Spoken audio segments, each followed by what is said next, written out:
અલગ અલગ પ્રકારના જે સાયબર ક્રાઇમ આજ થઈ રહ્યા છે એમાં એક ખાસ પ્રકારના જે સાયબર ક્રાઇમ સાયબર ફ્રોડ વિશે હું આપને જાગૃત કરવા માગું છું. એમાં આજકાલ ખાસ કરીને શેર બજારમાં રોકાણના નામે પ્રજાજનો સાથે ખૂબ મોટા પ્રમાણમાં છેતરપિંડી થઈ રહી છે. એના આપણે ડબા ટ્રેડિંગ પણ કહી શકાય છે. આમાં આ જે આખી ટોળકી હોય છે અને કોઈ પણ રીતે એ ગ્રાહકોના નંબર મેળવી લેતા હોય છે, એમને ફોન કરતા હોય છે અને કોઈ પણ કંપનીમાંથી નું નામ આપી દેતા હોય છે અને હું એજન્ટ બોલું છું અને અમે તમને શેર બજારમાં રોકાણ કરવા માટેની ટિપ્સ આપીશું એમ કહી અને સારી સારી વાતો કરી અને ગ્રાહકોને ઘણી વખતે આ રોકાણ કરવા માટે કન્વિન્સ કરી લેતા હોય છે અને ટિપ્સ આપતા હોય છે અને એમ કરીને વિશ્વાસ કેળવી લેતા હોય છે. ત્યારબાદ એ લોકો શું કરતા હોય છે કે તમે એ જ કસ્ટમરના એવું કહેતા હોય છે કે ભાઈ તમે ઓફલાઈન જો રોકાણ કરશો તો વધુ વળતર મળશે અને એમ કરી અને મીઠી મીઠી વાતો કરી અને એક પ્રકારનું એમનું ગ્રુપ પણ હોય છે, વોટ્સએપ ગ્રુપ હોય છે. એમાં આ જે ગ્રાહકને સામેલ કરતા હોય છે અને એમની જ ટોળકીના સભ્યો હોય છે અને એમને કહેતા હોય છે કે હા અમને આ ટિપ્સ મળી અથવા તો અહીંયા રોકાણ કર્યું એના કારણે મને સારું એવું વળતર મળ્યું છે એમ કરી અને ભોળવી અને પછી એ ઓફલાઈન રોકાણ કરવા માટે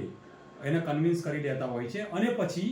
આ લોકો એક પ્રકારની એક એક્સેલ શીટ બનાવતા હોય છે અને જે તે કસ્ટમરને મોકલતા હોય છે કે તમે જે પૈસા આપ્યા છે એમાં આટલી કંપનીઓમાં અમે રોકાણ કર્યું છે અને તમને આટલો પ્રોફિટ થયેલો છે. એટલે એમ કરી અને જે પણ કસ્ટમર હોય છે એને વધુમાં વધુ રોકાણ કરવા માટે આ લોકો પ્રેરિત કરતા હોય છે અને ખૂબ મોટી રકમ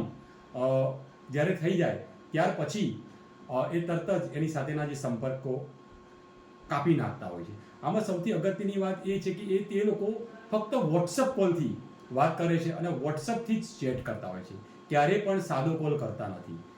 બીજી વસ્તુ એ હોય છે કે એ લોકો ડમી સિમ કાર્ડનો ઉપયોગ કરતા હોય છે અને ખાસ કરીને જે પણ એકાઉન્ટમાં જે પૈસા નખાવા છે એ ડમી એકાઉન્ટનો ઉપયોગ કરતા હોય છે. એટલે મિત્રો સતર્ક રહો, સાવધાન રહો કે આ રીતે જ્યારે પણ કોઈ તમને ઓફલાઈન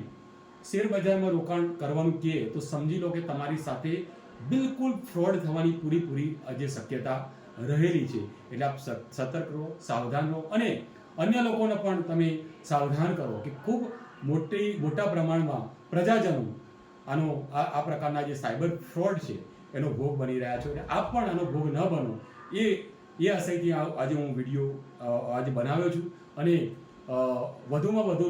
લોકો સુધી આ વિડીયો પહોંચે એવી પણ હું અપીલ કરું છું. અને સાથે સાથે આ વિસ્તારના પીઆઈ તરીકે પણ હું પ્રજાજનોને અપીલ કરું છું કે આ પ્રકારના જે વિષયો જે છે